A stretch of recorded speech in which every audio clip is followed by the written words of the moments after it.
Garth is sitting in front of the camera by himself. So. Aha, there we go. All right, sorry for that small technical issue that we had there, everyone. We're just going to wait probably a couple more minutes. We see some people that are coming in right now, and really looking forward to sharing some of the changes that we have here at TWS. And new hire, we're in our new building. For those of you that came out during our open house, we've got a lot of exciting things to share with you in terms of our investment processes and the evolution of that. And we'll get going on all of that in a few minutes. Yeah, it's 3:01. I think we normally wait 2 minutes for people to file in, and then we get going. So there's a grace period we're in the middle of. So. Should we go? Andrew, if you guys are ready for us to go ahead and move forward, just flip to the next slide and we'll know that you guys are all set on your end.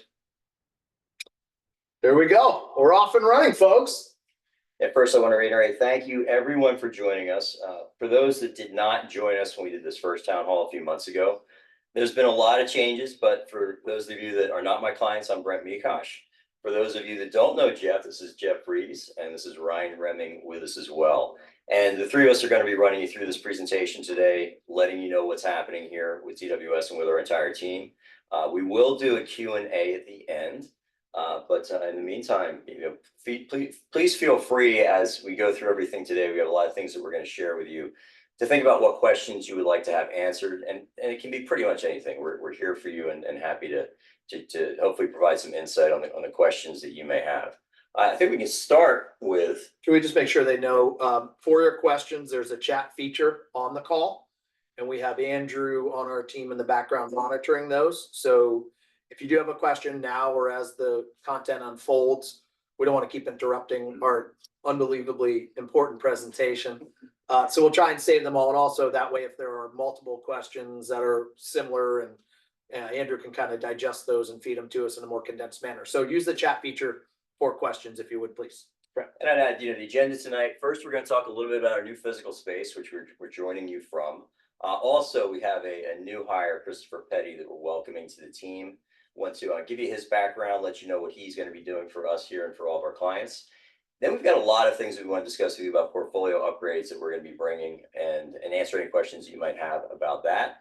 We've got some exciting plans for growth into 2025. We'd like to give you a little picture of what that looks like as well. And then, as always, those of you at least that I've worked with in the past know that I love the Q&A session. All questions are valid, and hopefully we can answer them for you. And otherwise, I think we can just kind of get on it, guys. Anything else to add? No, Andrew, let's go ahead and move forward with a beautiful snapshot. There we go. So this is where we are speaking to you from today. This is our new building. Right around the time that we all joined forces, the tail end of April, we decided we wanted to do everything at once. And so Jeff and I think it was about 3 or 4 days after we left Raymond James, we also decided to buy a building. And the building at the time, for those of you that were some of the earlier guests here into the end of July, middle of July when we moved in, needed really considerable amount of work, but it's been a phenomenal project. We took 3 existing office suites and merged them into one with plans for additional expansion. Those of you that joined us at the open house about a week and a half or so ago were able to see the space, and we really loved having you here. But I think one of the great things that I found through this merger that we've done and through combining forces is getting our team, which now numbers 9 people, and we're going to talk about that expansion, getting us all under one roof. It's truly been, it's an overused term, but it's truly been 1 + 1 = 10. The way that we found that people that came from my side, and of course Ryan joining us as well, and from Jeff's side, working together, really collaborating together, getting very specialized in the service that they're delivering to clients has been fantastic. I mean, what have your thoughts, guys, been? I mean, I look at that picture and I think there's a lot that's in that picture. One is on the front wall there's an updated logo that represents an updated version of our vision and certainly the legacy of the well stewards. And, then you look at, it's a building with new paint and it's got new people, and yet kind of in a metaphorical way to what we're doing, we left, this building, as they say, had good bones.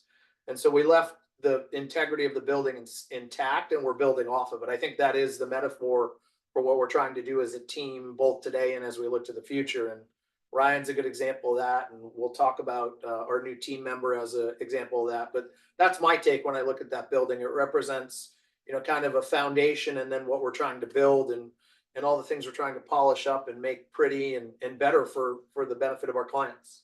Ryan? Yeah, for me, this is finding a home that I've been looking for a long time, and it's been really great experience and exactly what I was hoping it would be, and then some. So it's been great. And a lot of our clients, we serve clients now in about 25 plus states, and some of you I know will never actually make it to our building here, but for those of you in the Valley, we'd love to have you come and visit us. So it's been a wonderful experience with more great things to come. Yeah, go ahead, Andrew. That's great. I think, one of the exciting things that Brent kind of alluded to a minute ago was the ability to pool our resources and start to deliver in all aspects of the business a broader, more specific, set of services to specialize, to allow us to take 3 different mindsets and operational capacities and processes and procedures and try and align those into one best practice. And so for that purpose, on the operations side, 3 weeks ago, we hired and had Chris Petty join us. So Chris is coming to you live from inside the Wells Stewart in an undisclosed location, by the way. All the talent together in case something happens. But Chris, welcome. And, would you like to do an introduction to the team about you and those wonderful people in this picture? Yeah, absolutely. First, I have to say, just how appreciative and honored I am to join the Wealth Stewards and work alongside such passionate individuals and people who are, leading within the industry. So that's profound to me. As you can see in the picture there, I have my beautiful baby girl. She's now 2, along with my wife in that picture, and honored for you guys to have the opportunity to meet them in the future. And, I grew up just east of the Valley in Globe, Miami area. And, I lived for the last about 6 years, 5, 6 years, I was out in Los Angeles, really honing my skills in the operations world, working for the Teamsters. So I worked on the Western Conference Teamsters Pension Trust, got a lot of knowledge, really developing processes and procedures within that organization and monitoring several billion dollars in funds. And it's being able to bring that knowledge to the Wealth Stewards and really hone the operations and give us a great service level for each and every person we work with. And so that's really what I'm honored to be able to be a part of this industry and be working alongside individuals that have that deep-seated passion to make sure we're doing what's right, having the right processes and procedures in place, and continuing to grow. And so, again, just honored and excited to meet each of you. And if there's anything I can ever do to help anybody out, let me know. I think what I'll add to that, because Chris is very modest in terms of talking about what he did for the Teamsters pension. He came into that situation about 4 years or so ago, and if we all recall everything that occurred in 2020, and there was a merger of teams that had happened at that point that he had stepped into, and people had their ways of doing things, which, believe it or not, as recently as 4 years ago, were pretty antiquated processes, and you had people that were engaged in using those antiquated processes, and not everybody loves change, particularly on the operational side. And Chris was able to come in, completely streamline what their operations were, make it obviously far more efficient, far better for those that were participating in that pension, also for the people that were working on that pension themselves. And it's pretty miraculous what he did. And before we all decided collectively to hire him, we reached out to people both that reported to him, and there was dozens of them, and also people that he reported to. And this guy's skill set and the level of expertise operationally and from efficiency standpoint that he's going to be bringing to the Wealth Stewards, we've already seen it now, and he's in his 3rd week, and it's really dramatic, I think, the skill set that he brings to us. Yeah, I mean, I have 2 things to add. I think Chris's job is one that the better he does, the less people on this call are going to know of him. Chris has what we would call a back of the house primary focus. And so the smoother the back of the house goes for all of you, the better the house is going overall. The second thing is, if anybody needs a DJ, Chris has talents in that area as well, so you can talk to him offline about that. But one of the things we love about all the different people that work here is there's a variety of interests, and so he brings another element. So who knows? We might have saved ourselves some money on future entertainment and client events. Yes, yes. Well, thank you guys again. The words, I deeply appreciate that. And, to Brent's point, I spent a lot of time in the operation space and, development and really just ensuring that, again, clients don't need to see me because everything runs smoothly and they get to set face with the individuals that really make an impact on their lives. So, I appreciate that. I think there's one other thing that's important. As I just think of what Chris is saying, is that Ryan, myself, and Brent, one of the wins for us in this merger, which everybody has had different questions and maybe has different knowledge bases on, but it was to be able to have more time of our days spent client facing. And so Chris represents a collective, a collective effort to make sure that we have additional resources to make that happen. So again, welcome, Chris. We're excited. It's been a great 3 weeks, and really it's just beginning. So and when you see people's families, you realize that, like, what we do obviously for the clients we serve is a big thing, but also the families that we help to potentially raise. So my daughter babysits, and Chris, let us know. Yeah, absolutely. All right, Andrew, let's move on if we can. Thanks, Chris. This is one of my favorite cartoons from all time, and I've been using this on and off in business for 20 years. It might be somewhat blurry because I stole it from someplace it probably wasn't supposed to. But what this cartoon represents is it's somebody in battle in medieval times walking out of probably a strategic meeting inside of a tent on the battlefield with their sword in hand. And he's got people telling him, listen, there's somebody back here. And what's the quote say? I don't have any time to see any crazy salesman. I have a battle to fight. Well, what that crazy salesman has is a machine gun. And the reason this resonates with what we're about to talk about is Ryan, Brent, and myself all had a way of doing business with all of you prior to this merger. And one of the simple things that we could have done in the merger is just said, hey, what we've done worked. We're all successful in our own rights. And then if we just kind of keep doing what we're doing, we'll be okay. But one of the core values of the firm as we've come together is to do the opposite of that. It's to find improvements where we can and to collaborate to do so.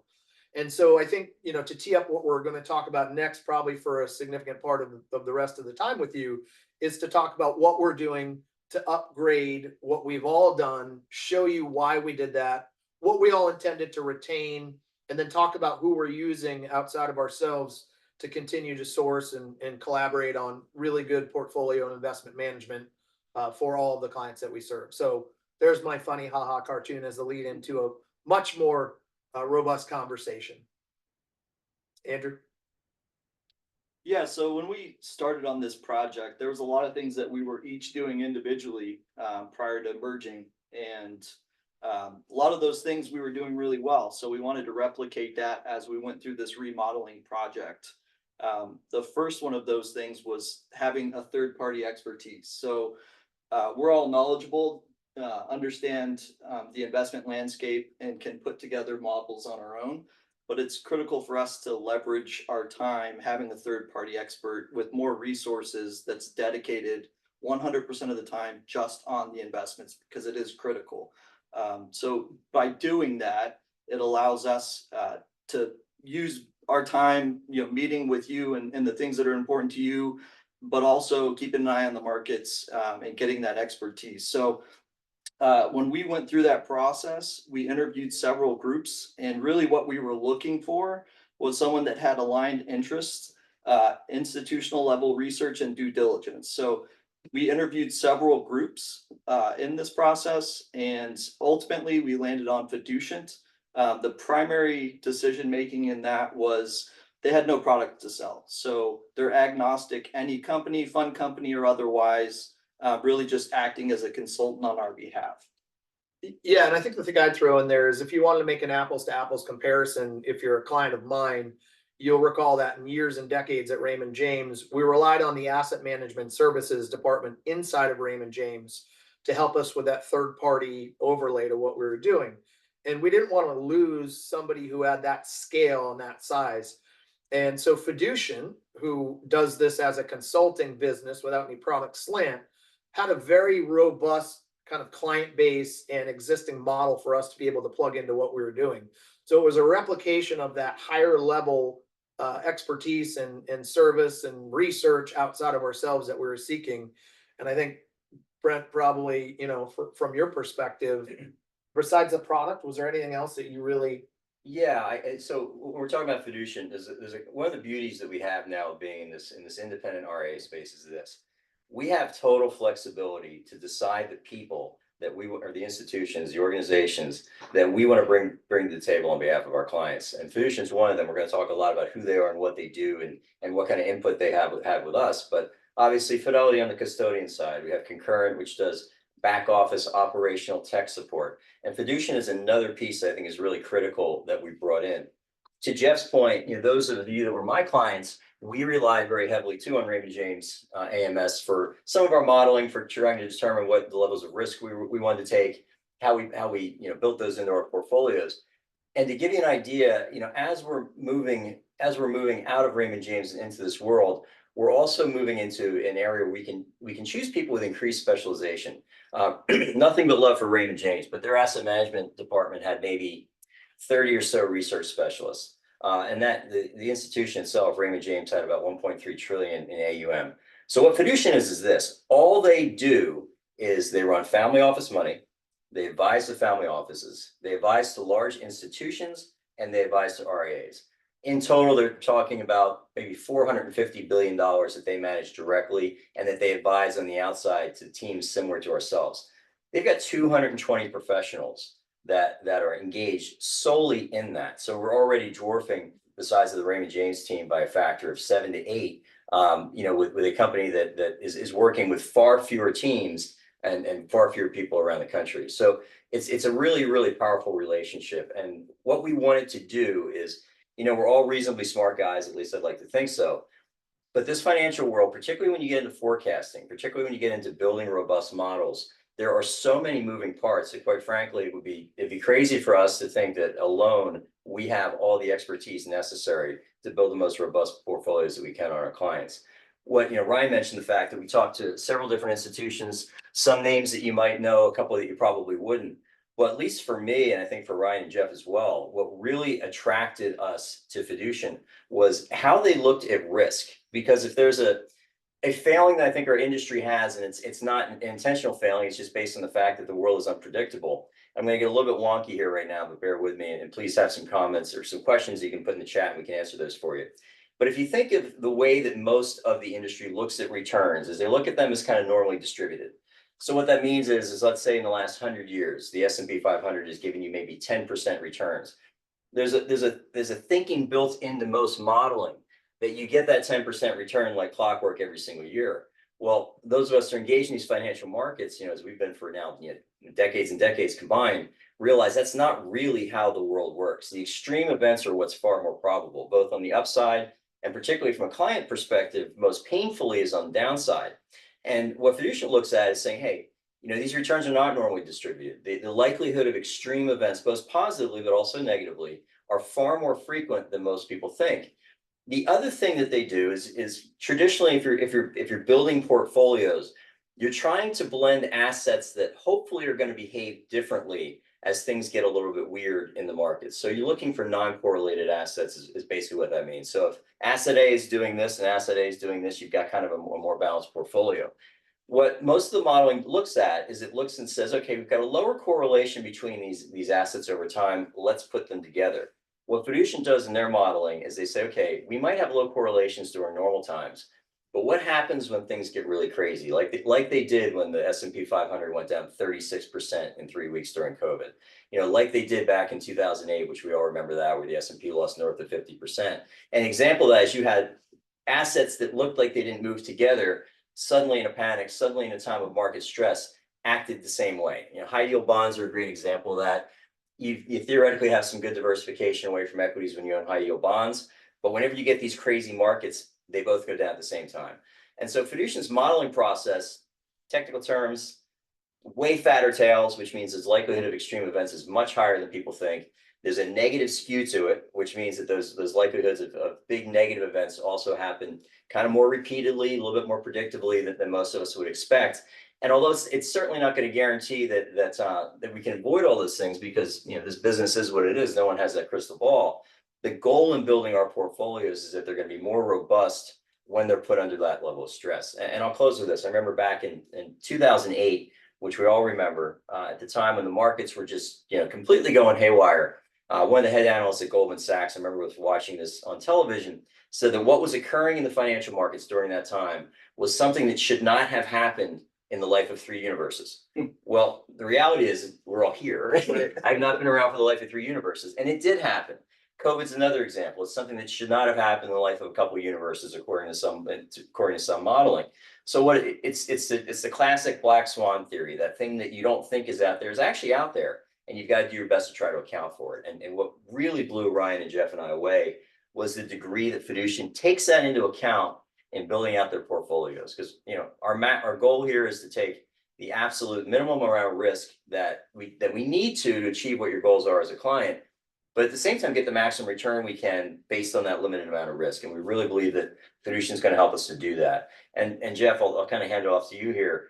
I really want to stress that this is a collaborative process with them. This is not Fiducian on the high telling the wealth stewards how we're going to manage money and how we're going to design client portfolios. It is a very consultative process where they're taking into account, quite frankly, most of what they're taking into account is the dialogue that we have back and forth. It's coming from our side. Do you want to touch on that a little bit? Yeah, I mean, I think Brent hit on several of those points, on the slide, and we don't have to, go through each one chronologically. One of the things I would really think is important to drive into, and Ryan, perhaps you can talk about it. It's the improve evolution bullet point number 3, which is, taxable versus tax aware. And let me tee it up for Ryan real quick.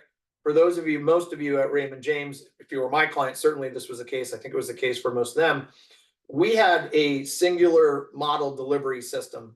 Now, we made modifications to it depending on the size of the account here and there. But largely the core of what you owned was one set of models across the spectrum. We wanted to do an evolution of that. Ryan, can you talk a little bit about what models look like now, both in terms of risk and across different quadrants, if you will? Yeah, so part of that, I would go up one note there on correlation. So something that we're able to do in this new space is add new asset classes that weren't available to us. And so now we have the ability to bring in private debt, private equity, hedge funds, things like that. So these are non-correlating to traditional models that we've been running primarily with stocks and bonds. And so by having that element, you've got a third differentiator, and that's adding, diversification, reducing your overall risk, and it's just giving you a smoother ride to the same end game. So going further on that, so taxable versus tax aware, looking at your global allocation on a client by client basis, there are different asset classes that are more tax efficient and less tax efficient. And so really zooming out and making sure we're having those in the proper accounts so that you get a better tax adjusted return across your entire portfolio. So things like that might be REITs where that's tax inefficient, having those in some of the other retirement accounts, that sort of thing. So really where your asset location. And then I would say also with growth. So if your total allocation, we want to have 60% in equity, 40% in bonds, and you've got a smaller Roth account, we should have a lot of growth tilted into that because that's the most tax efficient bucket, right? So that sort of thing. Yeah, and so some of you, particularly if you're on the East Coast and it's 525 and we're talking about REITs and Roth IRAs, you might want to nod off or have another sip of your happy hour drink. Not that it's not important. I think the key to this is we're trying to give you a window into what it is we're focused on so that you aren't. And you could be as interested in these things as you want or as disinterested as you have been in the past, if not interested at all. I think the thing we feel it incumbent to connect with you on is the idea that when you put together the client base of the three of us, there is a need set that warrants a specific set of tools that are evolved outside of what we had at Raymond James. Again, nothing in deference to, or, you know, to rag on Raymond James. We had great tenures there, but you as the client have evolved. And if we don't evolve with you, we're not going to be serving you to the highest degree that we can. And that's a common thought process amongst all of us. I just want to hit on one other thing. You know, from the client perspective, you all get to see the same thing. You get to see that you have a balanced investment portfolio objective, or you have a growth objective, or you're more conservative. That is what you'll see. It's just that if you look under the hood of the constituents of portfolios, you'll start to see different things. I think the thing I'm particularly proud of in the work that we've done is what we've done is we've upgraded the components of the portfolio while trying to keep the cost structure overall very, very similar, which is hard to do because a lot of alternative investments, which is a large portion of what we're adding, they cost more. They're different types of asset classes. They're not quite as frequently traded as a stock like Apple or Nvidia or Tesla. And so what that drives a lot of times is some increased cost. But what we're using these tools and each other and Fiducian and Concurrent for is to fire out where it makes sense to add that cost for a better outcome for you all. And so, you know, if nothing else, we're doing all this work that has a lot of sophistication to it and a lot of levels. And today's intent is to communicate to you some of that to make you feel that something is different here. It's hopefully better. And amongst the three of us, it's something we agree on that is in the best interest of all of the clients that we serve. Guys, I mean, Yeah, and I would add in terms of that alternatives piece, because those of you who are my clients, we were maybe 4 to about 7.5% in alternatives. That's probably going to move up to about 10 to 20% across the board in portfolios. Now, Jeff mentioned that these are they're assets that are quite frankly more expensive, but what we've been able to do is keep that cost structure essentially neutral in portfolios, because we found cost savings in other parts of the portfolio that you can get access to very inexpensively that are very, very highly commoditized. And I'd add too that, you know, you wonder what's this focus, why this greater focus on alternatives? And the real main reason for that is as we're now, you know, employing a company like Fiducian to help us, the kind of clients that they are consulting to, the large institutions of the world, the family offices of the world, the larger IRAs of the world. If you look at how they have done during very challenging markets, 2022 being the most recent, incorporating these alternatives did a lot better. I mean, you look at what the major endowment funds for a lot of the Ivy League schools did during that period of time. Most of these, they can be 20-30% in alts. And it really, really does buffer that ride. And so it was a lot of thought went into this from our perspective. And we wanted to keep it cost neutral, which largely we've done. But if we're going to add cost anywhere, this is definitely the place to do it. And we're excited to roll this out. Ryan, you want to talk about, you know, what ownership and our authorship means to us in this process and how it shows up for clients and why we even put it as a bullet point on the slide? Yeah, so another big part of this with Fiducian acting as a consultant, really, you know, we got together and put together our core values of how we look at investing and what's important, gave that to Fiducian, and really they're, you know, using their institutional research and all of their resources just to better do what we were already doing. And ultimately, we have final say. So we're still making the decisions on those portfolios for you. We just have another person in the background doing a lot of the due diligence and making sure we're not overlooking anything. Yeah, we felt, to build on Ryan's point, we felt all that we had looked you all, you know, separately in the eye along the ride to the point we're at in time now, and said, you're going to trust us. And I bring this up because we have a lot of competitors, and where a lot of the industry is going is the opposite. It is centralizing investment decisions. It is, you know, trying to create a streamlined process so that advisors can now go do other things. And one of the core things that the three of us believed is you don't abandon the people that you already brought on the bus that got you here and what you told them that you would do. It doesn't mean it won't change. It doesn't mean that, you know, we can do everything in the exact same way. But if we wanted to do everything the same way, we would have never left Raymond James. And so what we're trying to, again, is to build out the evolution of what looks like not only a smart way of utilizing resources, but with fiducian, what Brent's really saying is a smart way to look at the world forward looking. And I remember being a sales rep to financial advisors in my prior career, and how many advisors were trying to sell their clients on to buy X or Y mutual fund based off of its historical return. And to get back to what Brent was saying, history never happens in the same fashion forward looking. So that is, it's a reference point, but a lot of the tools out there model off of historical returns. And doing that alone, we think, is incomplete. Fiducian gives us a very good way, an updated and modern way and robust way of being able to not only utilize the past, which we all lived and informs part of the decision making that we have, but really what's the lens forward looking. Equity markets in almost every metric compared to historical norms are high. And yet you have days like yesterday where, you know, the S&P and the Dow are shooting through the roof.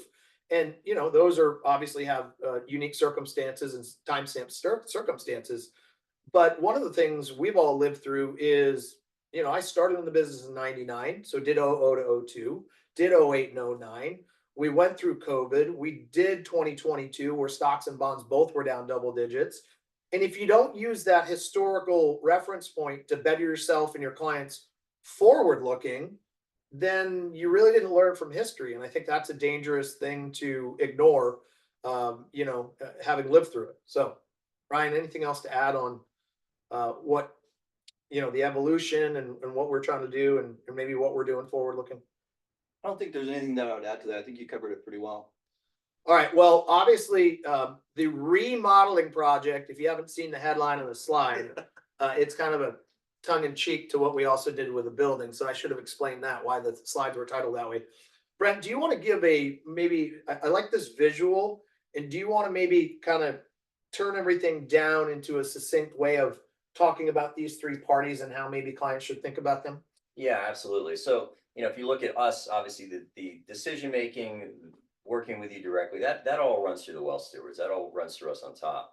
But it's important to know that we've got these large institutions that are really good at what they do. They're supporting us. We've talked a lot about fiducian, and it's sort of this external CIO that they're going to be helping us out and operating in that capacity. And concurrent, we've mentioned concurrent several times. And concurrent, you know, for those of you that, again, that want more clarity on that, so enhanced due diligence from a compliance standpoint, back office operations, technology support. Concurrent does all of that for us. And in terms of the type of the firm that they are, it's our choice that we're working with them. They happen to be, I think they might be the fastest growing in the country now, or they're right up there. So very, very good at what they're doing and getting a lot better. And so these are some of the institutions, some of the groups that are there supporting us, and it all works. We all kind of work in concert together, quite frankly, to make sure that we're delivering the best product and service to the clients.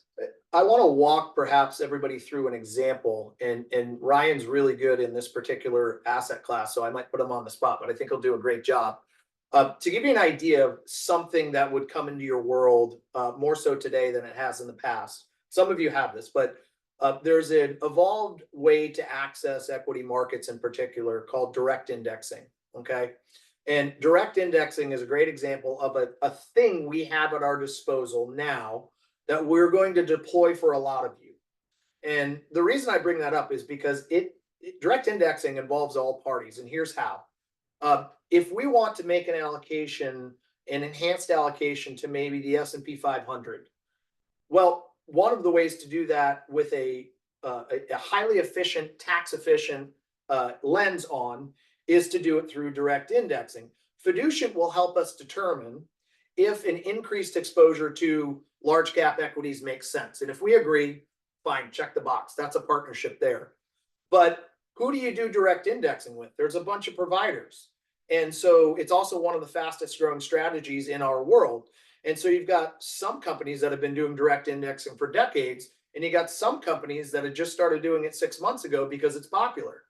And in this world of ours, we need some help sourcing. Maybe the needs of our individual clients are different in the way they tap direct indexing. Well, Concurrent as a partner has done a lot of that work to help us decipher what direct indexing partner is better for one use case as opposed to another. So Ryan, maybe you could give just a use case of somebody who's got an existing position that Yep. wants to do direct indexing, or somebody who has cash Sure. that they want to do, and why we would think about that differently. Is that a fair? Yeah, absolutely. Okay. So, different companies really specializing in different parts of this, right? So a use case that you mentioned, let's say you've got a large position in Apple, you did a great job, you bought it at $10. You've got these huge embedded gains of $1 million.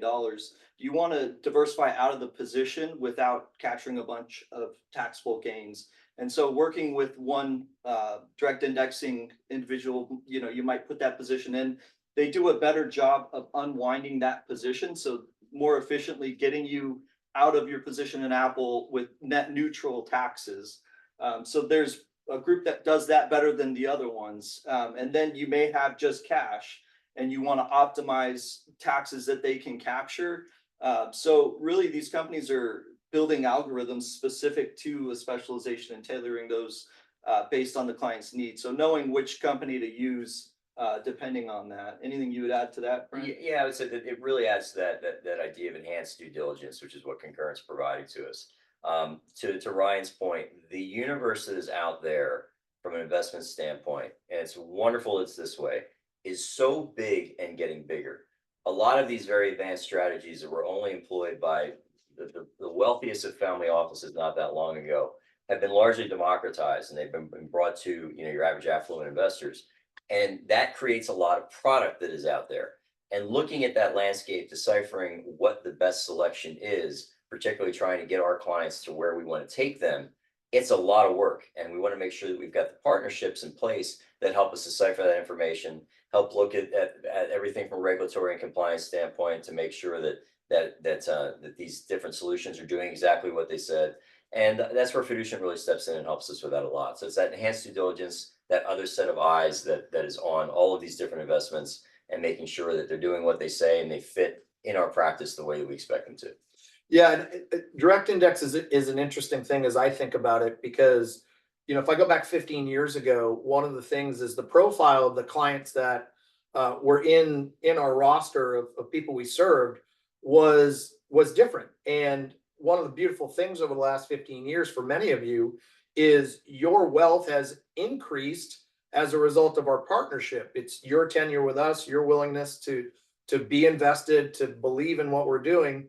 But your wealth today requires different solutions than it did 15 years ago. And direct indexing is a great example of something that we'll be talking to quite a few people about for the benefits that of its access today and your intersection of needing it because of your improved wealth, because of your hard work, and then trusting us in that collaboration. So that deep dive on one particular area can be applied to so many others, but I think it's important to give you a specific example of something that in this world gets a lot of our attention, and we'll be rolling it out to a significant portion of the people we serve, and hope that it's beneficial because we've already used it and seen that it works.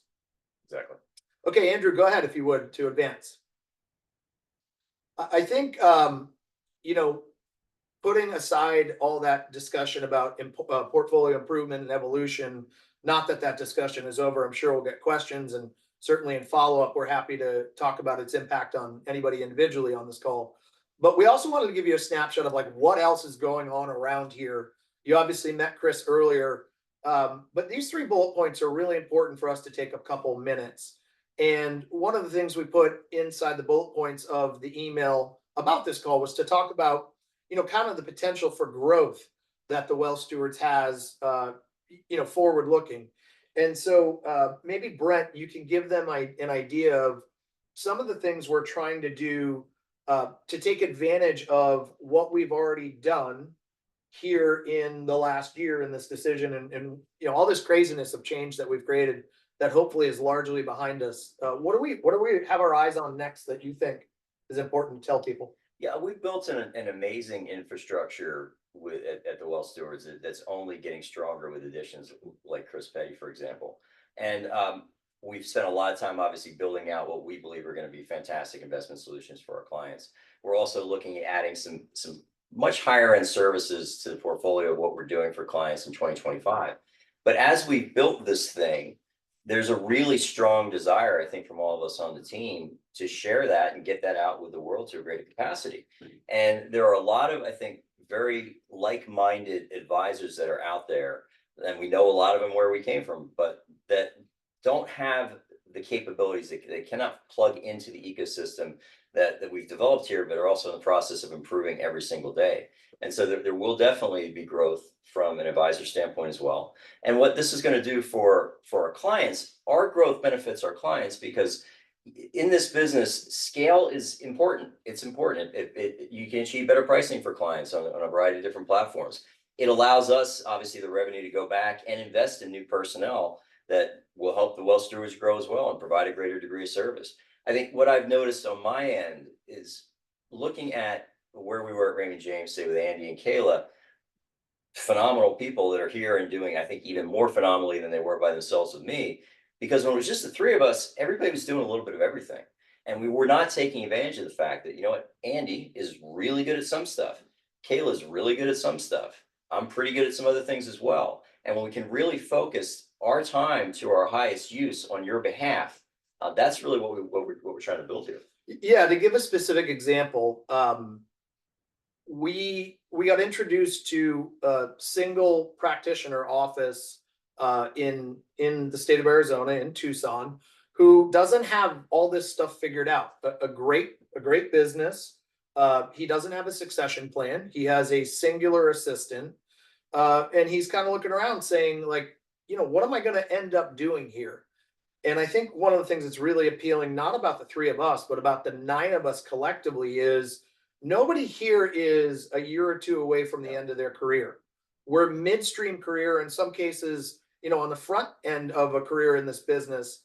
And that alone is a highly, attractive value proposition for our competition. So I've said it this way, you know, we do a great job and have historically grown this firm organically through the efforts of ourselves and then doing the work and getting referrals from clients that are on this call and some key centers of influence around those clients.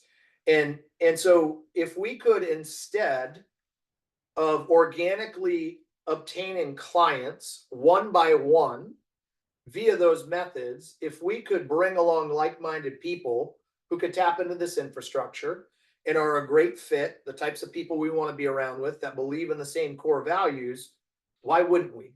Because that would continue to add to the incremental impact that we can make to clients. So there's just a quick blurb there that I think Brent and I wanted to let people know that, you know, it's not growth for growth's sake. There's no interest in the well stewards being a 50-person, hierarchy with a crazy org chart.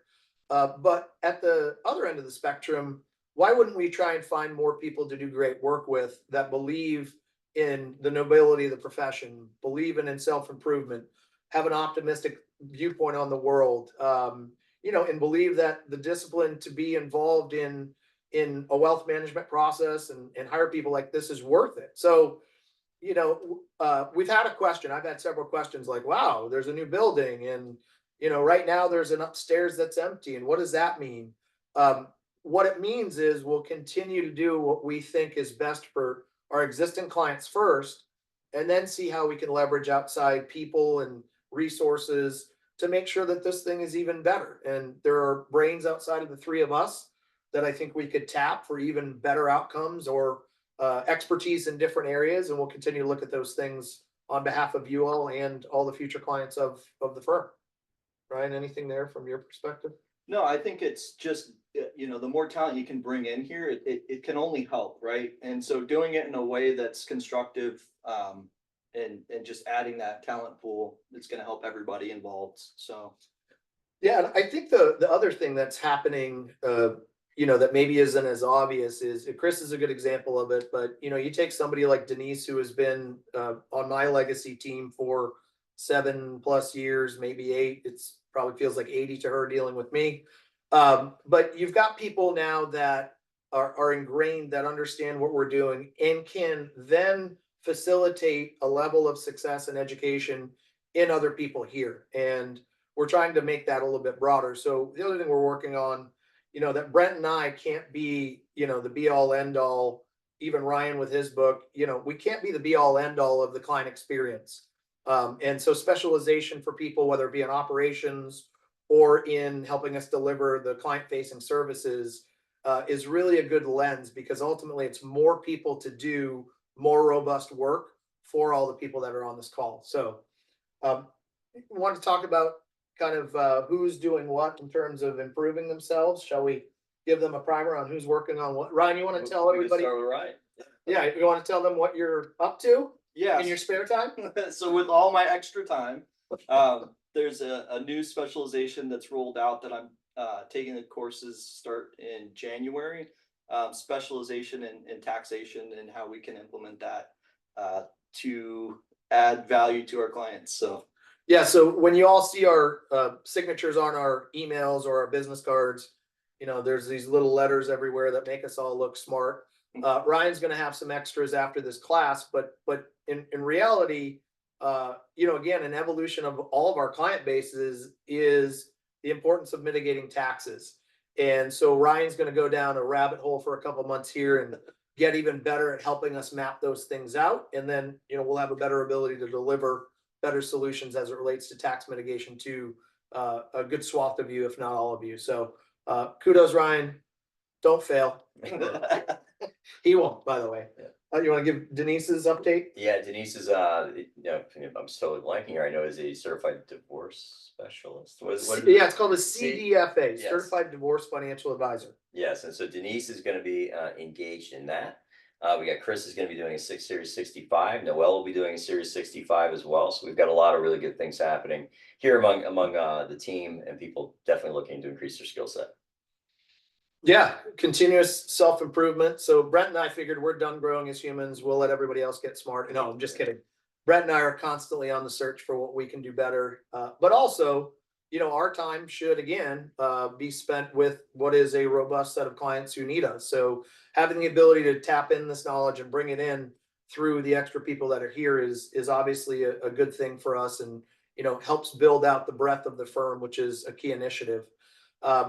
And on that point, you know, I think the other thing that we can maybe signal is on the back of the house side, what Chris is working on is that even in operations, we're going to be kind of stratifying who does what in operations. So think about the idea of a certain set of tasks around, you know, transferring new money in, a certain set of tasks around, you know, how we deal with fidelity and the way that we process things there. We're getting that granular all the way down to the level of operations support, with the idea that the more specialists we have, the better we can fix problems if they happen, the quicker we can transfer money in and out, the quicker we can do the work for all of you.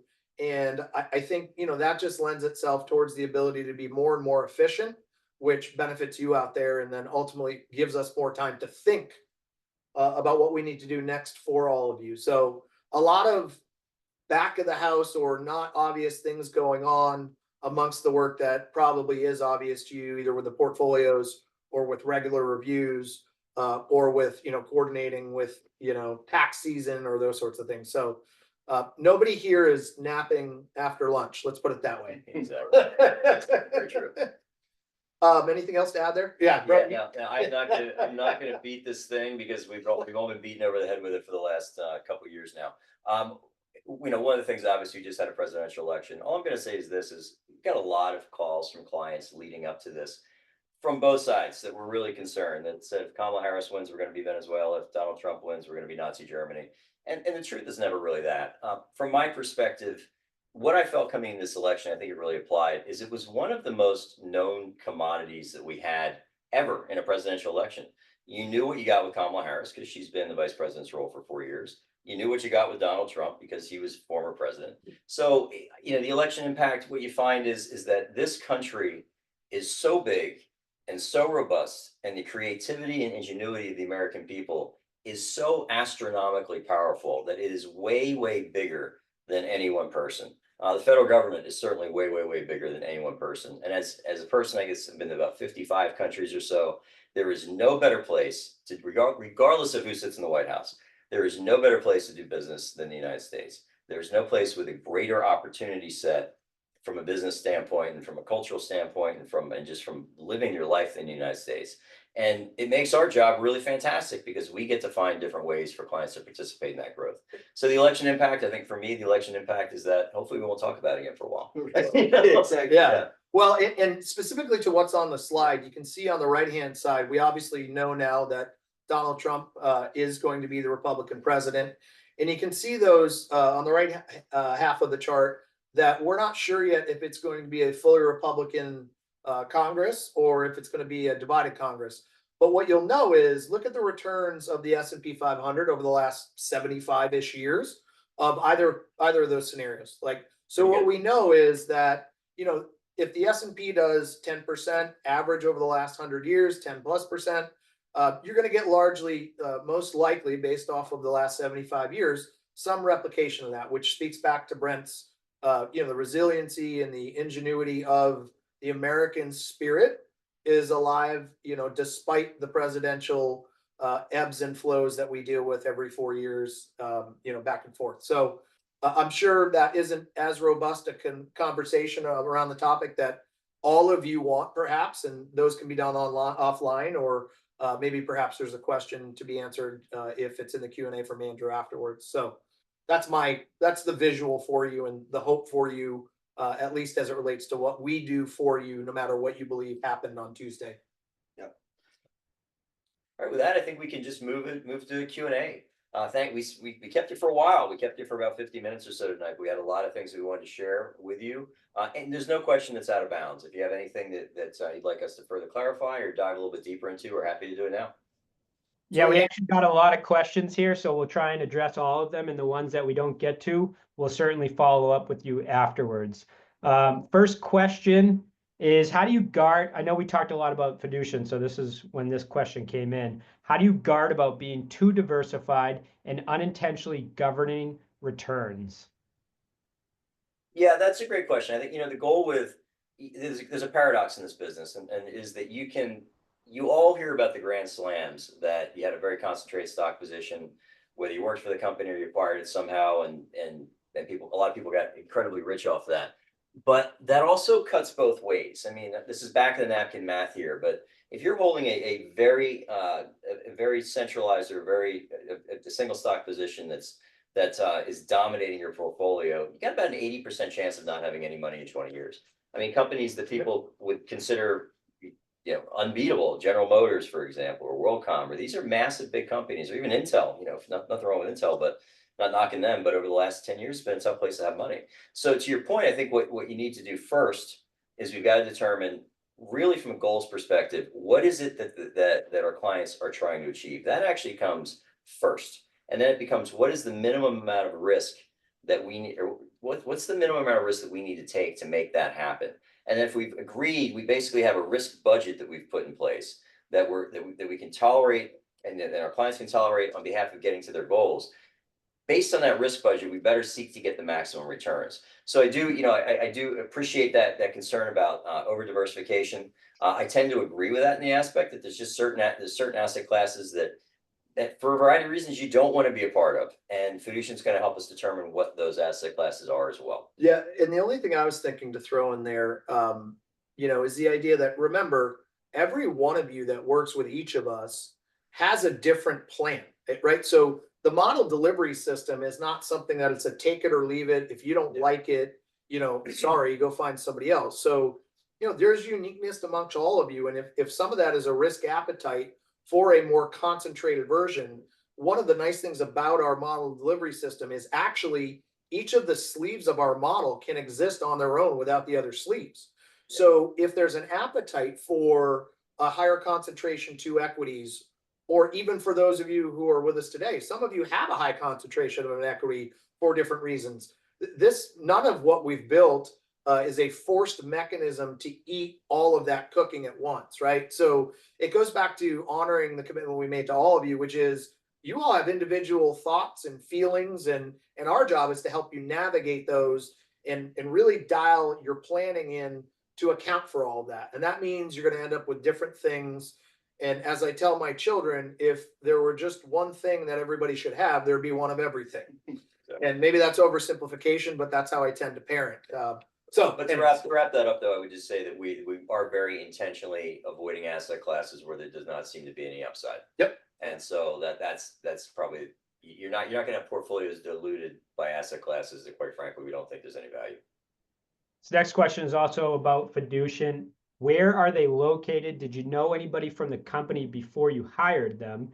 And do they have a generic model for all their clients, or do they have something specific for what you're asking them to do? that's 4 questions. We did not know them at all. Our introduction to them came through speaking with several companies. As we got to know them, we liked what they had to say. In terms of a one-size-fits-all model, that is absolutely not what we have at all. They're willing to do that, and for some of the other RAs that they work with, or some of the family offices that they advise on, but that's really not what we wanted to do. And so these are TWS models that are thoroughly and deeply colored by the input that not only the 3 of us sitting here with you right now, but other members of the team brought to the table during these conversations. So these are our models, but what their primary job is to take a bunch of information and a lot more analytical tools that we don't necessarily have here. Quite frankly, tell us if we're wrong and play devil's advocate and tell us if we're doing something stupid that's not going to add any value to the client. So that's what they're doing for us. They're not building models for us as much as they are helping us to implement the models that we want to create on behalf of our clients. And what you'll start to see again, once these things are in place, is we have quarterly check-ins with them where we'll see their updated thoughts on all the different types of asset classes we have. So that'll inform us on their thinking, and then what, if anything, we want to do about those informed decisions. Do we agree with them? Why do they think that? What other sources do we have to either confirm or deny what they're thinking? So that authorship at our level is absolutely tantamount to what we were seeking in a relationship, and kept in one of the reasons we chose fiducian. Are there plans to expand the types of services or investment opportunities offered as part of this growth strategy? Yes, significantly. From an investment standpoint, the world that is open to us now in the RA world is dramatically bigger than it was at Raymond James. No question about that. In terms of delivering additional services, yeah, there's plans to deliver that as well. Yeah, I tell this story a lot, and it's the only reference point I can give. But the entire alternative investment, like private alternative investment solutions or opportunities that were available in total at Raymond James was 29.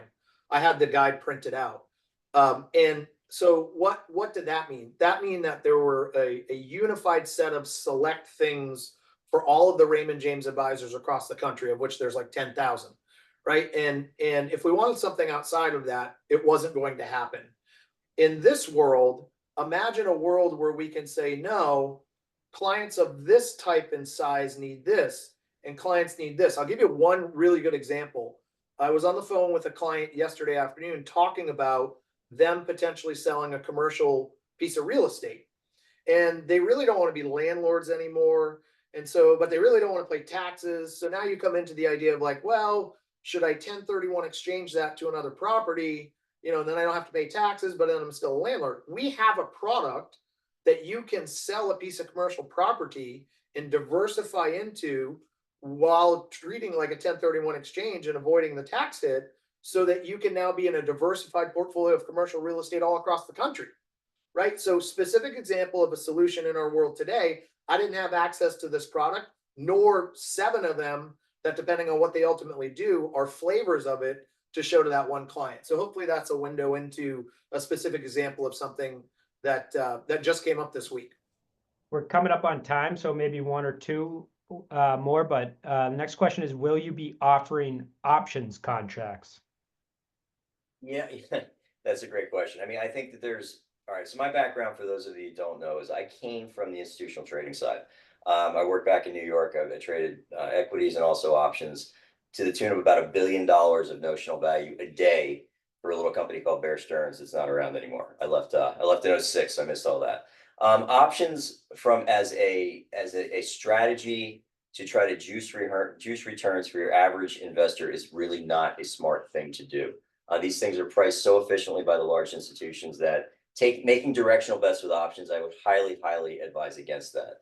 However, using options to hedge against market losses, using options to generate additional income on maybe large concentrated positions, that can definitely make sense. So that's a really big word that from my standpoint, it's either something that can take away a ton of risk, or it's nitroglycerin that's going to blow up in your face.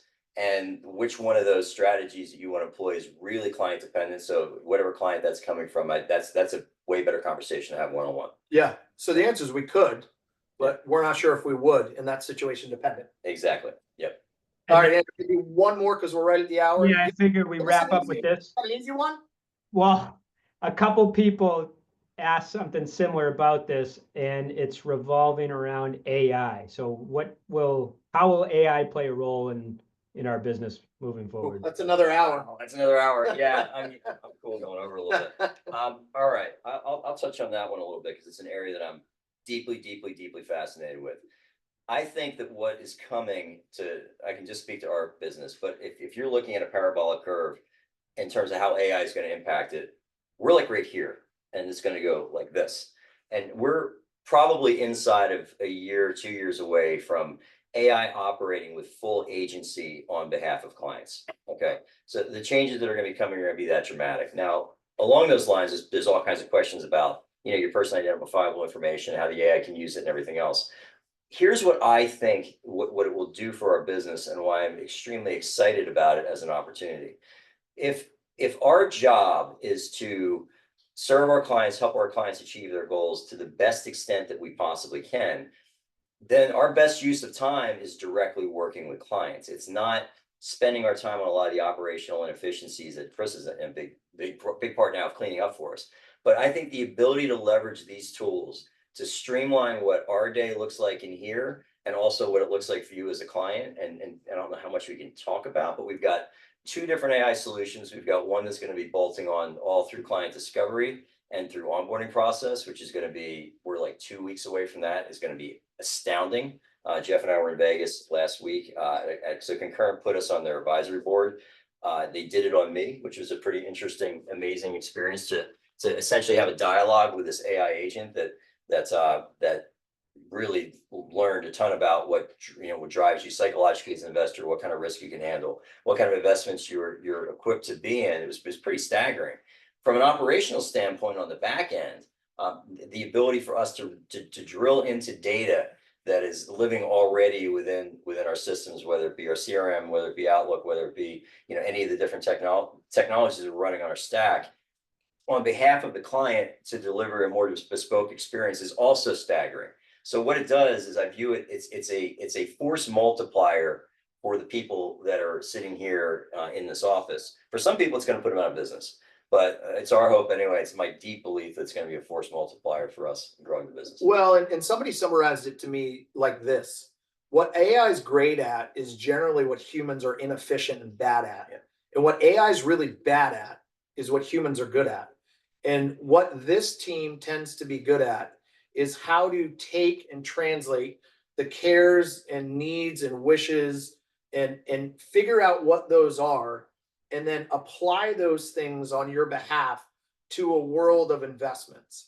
And so we're going to use these things where it's responsible and vetted to amplify our ability to do the work for you.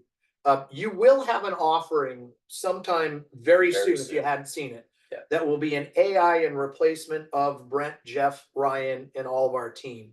And the question for you will be, where do I put trust into? Is it another human being, or is it into an AI without a human being?